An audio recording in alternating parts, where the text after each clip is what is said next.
Welcome back. Residents of border communities in the southwest and northwestern states are calling on the federal government to critically assess the hardship faced by them since the directive on the closure of the borders. While appreciating the efforts of the government to promote local produce, they ask that measures be put in place to ameliorate their sufferings. Our next report gives an insight into the situation at these border areas and the level of compliance.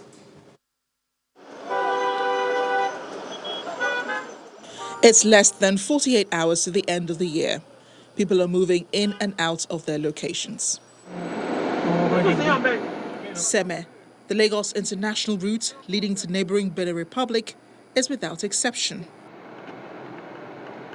The axis is lined up with over 10 checkpoints, manned only by men of the Nigerian police. Here, extortion seems to be the order of the day.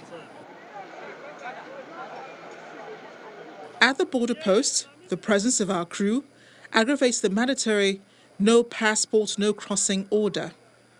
Within the fence, these trucks in their numbers await the reopening of the border as they've been trapped here for months, with some of its content already decomposing. You see, when something is done excessively, sometimes you might not have good meaning. They started fine. Yes, border drill. We appreciated it. Even those of us that are working here, it teaches Cotonou that Nigeria can stand. But the thing is, after a while, maybe after 1 month, they will have allowed us to evacuate this one here and still continue with what they want to do. They are saying they want the container to come to Nigeria in the original form. We, the stakeholders here, we are ready to do it in the original form. Let them open the border for that to commence. In Idiroko community in Ogun State, officers are carrying out the directive of the border drill. Residents, however, speak on the search for petroleum products and the impact it's having on their daily living. I'm a technician, so they are selling 1 liter of petrol, 250. For those who are trying to go and buy it from here, ODD, 250. You see, this market is dull. Everywhere is dull. It's market day in Jibia border town of Katsina State, Nigeria's northwest region. Jibia is one of the main land borders in the state, which also has Maya Adua, Dankama, Baban Mutum, and Kongolum borders.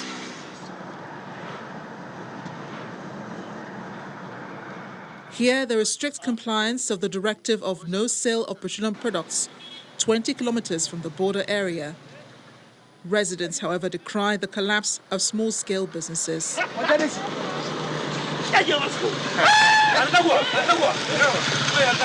Mu yan bakin boda ne muna sai da mu shiga Niger mu sawo mu zo mu ba su kuɗi mu wuce ko ba haka ba mu sai da abin da za mu ba su mu haike da wake ne riɗi gyada mu haike mu zo mu saida kwastan da aka ce su tsare muke ba su kuɗi tare da soja da kwastan da soja da immigration da manpol dan sanda kenan. All our those small markets and the small business here in our communities has been collapsed, especially on that stopping transportation of fuel 20 kilometers to the border site. Despite the long existing border closure, goods, particularly imported rice, spaghetti, cooking oil, second-hand clothing, and even drugs still find their way through various illegal routes.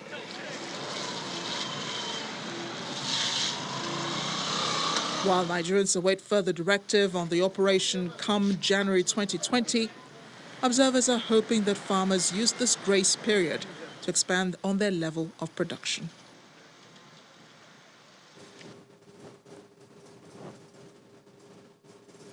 Let's check in on the day's business news. Here's Ateniola Shobuwale.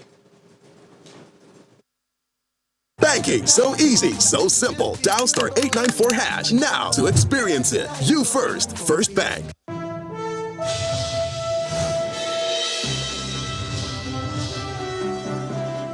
Thanks, Amarachi. Welcome to Business News.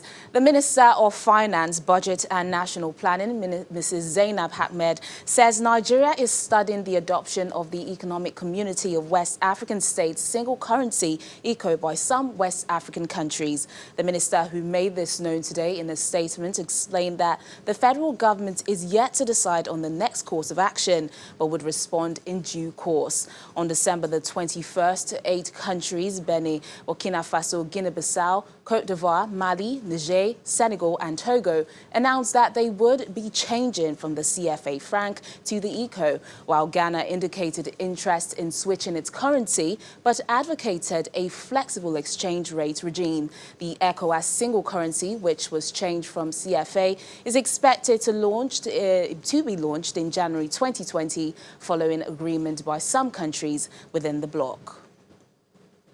Now, the Lagos House of Assembly on Monday passed the sum of 1.168 trillion naira as the state's budget for 2020. The passage follows the presentation of a report by the Joint Committee of the House on Appropriation and Finance. The approved spending plan, which contains 78 amendments, comprises 451.52 billion naira from the Consolidated Revenue Fund as the recurrent expenditure and 711.032 billion naira from Development Fund as the total capital expenditure. On November 8, Governor Babajide Sanwo-Olu presented the budget to the State Assembly as the state's spending plan for next year, with education and healthcare as top priorities. Now, the stock market starts off the week on a bullish note following investors' interest in heavyweight across 4 key sectors of the NSE. Ekaite Afia has the details.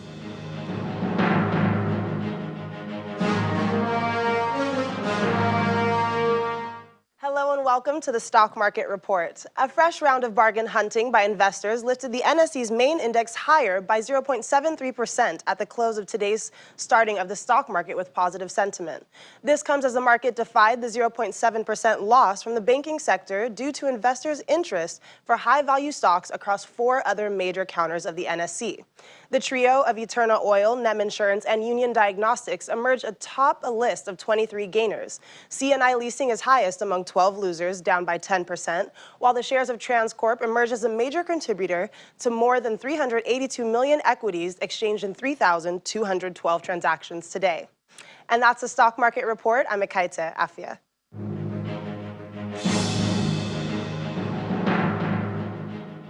Thanks, Ekaite. On the other hand, stock market in some of the world's leading economies closed with mostly negative performance as investors take off some risk on the second-to-last trading day of a record-breaking year for equities. Here are some of their closing numbers for Monday.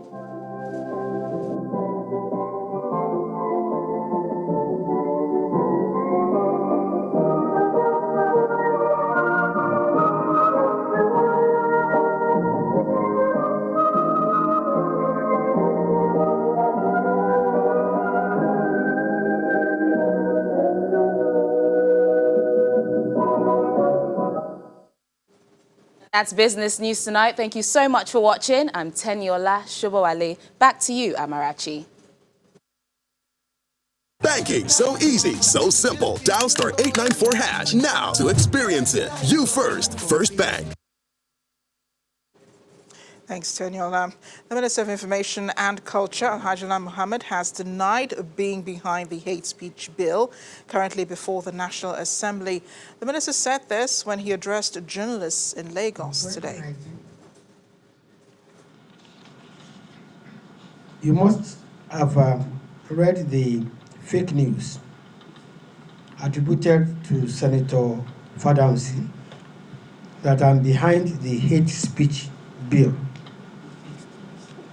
at the National Assembly, and that this senator who is sponsoring the bill is just fronting for me. This is a typical example of the fake news we are trying to fight. I say categorically because I'm not the sponsor of the hate speech bill at the National Assembly. However, I'm committed to sanitizing the social media. Scores of bushfires are still raging across Australia as temperatures rise above 40 degrees Celsius in every state. Authorities urged thousands of residents and tourists in the state of Victoria to flee to safety, but later asked that they stay put as conditions were deemed too risky. Here's Simon Pusey with more international news and Around the World in 5. Good evening from the Channel's newsroom here in London. Dozens of fires are burning out of control across Australia amid a heat wave that has seen temperatures exceed 40 Celsius in every state. The most dangerous fires on Monday were in the state of Victoria. About 30,000 residents and tourists were urged to flee East Gippsland, a popular holiday region, but evacuations were later deemed too risky as fires encroached on major roads. In total, 10 people have died in the nation's bushfire crisis since September. Meteorologists say a climate system in the Indian Ocean known as the dipole is the main driver behind the extreme heat in Australia. This is a high-risk day for Victoria. This is a day we do not often see. Our state is dry. It is going to be very hot. It is going to be very, very windy. People, get out now. If you don't, you've got to stay across the conditions and listen to those warnings through the day. Sydney's iconic fireworks display on New Year's Eve will go ahead despite calls for it to be cancelled due to the bushfire crisis. Hundreds of thousands of people are expected to gather at the Sydney Harbour Bridge for the Midnight Fireworks Display, a globally renowned attraction that generates millions of pounds in tourism. Organisers of the Sydney display were urged to call off the demonstration and instead donate the money to farmers and the fire service. A petition calling for the spectacle to be scrapped, saying it sent the wrong message at a time swathes of the country was suffering from bushfires, has reached more than 270,000 signatures. But the town's mayor said cancelling the event would have little practical benefit. A scientist in China who said he had created the world's first gene-edited babies has been jailed for 3 years. He Jiankuai was convicted of violating a government ban by carrying out his own experiments on human embryos to try to give them protection against HIV. He was globally condemned when he announced his experiments and the birth of twin babies last November. Russian Federal Security Services say they used information received from US colleagues to detain 2 Russian citizens who were plotting acts of terror in Russia over the holiday season. The detentions took place on December the 27th in the city of St. Petersburg. It also said evidence was collected which proved the suspects were planning terrorist attacks. On Sunday, Russian President Vladimir Putin thanked his US counterpart Donald Trump in a phone call for passing on information which helped prevent acts of terrorism in Russia. A gunman opened fire in a church in Texas, fatally shooting 2 people before being killed by a member of the congregation. The man stood up from a pew at West Freeway Church of Christ in White Settlement, a suburb of Fort Worth, pulled out a shotgun and began firing. A motive has not been established for the shooting, which lasted 6 seconds.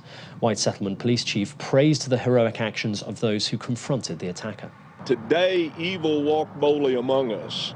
But let me remind you, good people raised up and stopped it before it got worse. This country has seen so many of these that we've actually gotten used to it to this point. And it's tragic, and it's a terrible situation, especially during the holiday season. I would like to point out that we have a couple of heroic parishioners who stopped short of just anything that you could even imagine and saved countless lives, and our hearts are going out to them and their families as well. North Korea's leader has called for the country to be positive and offensive to ensure the country's sovereignty and security. Kim Jong-un was speaking at a multi-day gathering of party leaders in Pyongyang, which is unusual for this time of year. The comments come amid concerns that the North could end negotiations on denuclearization with the US and restart major weapons testing. Pyongyang threatened earlier this year to take a new way if Washington failed to offer concessions in the nuclear talks by the end of the year. The lowest recorded temperature since 2013, sweeping across western and northern India, has led to dense fog, killing at least 6 people and disrupting many parts of the country, including the capital, New Delhi. In Uttar Pradesh, India's biggest state, 6 people were killed when their car skidded off the road and plunged into a canal due to the fog. 16 flights were diverted, 4 were cancelled, and about 500 delayed in Delhi. That's according to local media. And finally, hundreds of dogs wearing festive costumes took to the streets of Madrid on Monday in the annual Sant Pedeste Dog Walk to demand tougher prison sentences for animal cruelty crimes. With a jazz band providing entertainment, they took off from the starting line in central Madrid and headed to the Parliament. The charity is calling on the law to be changed to increase prison sentences to 2 years and 1 day. Currently, the maximum punishment for animal cruelty crimes is set at 18 months in prison. And that's your international news around the world in 5. Thanks, Simon. Still ahead on the news at 10. West Ham United's new manager, David Moyes, declares he has unfinished business at the London Premier League club at his official unveiling. That's on Sports News. Stay with us.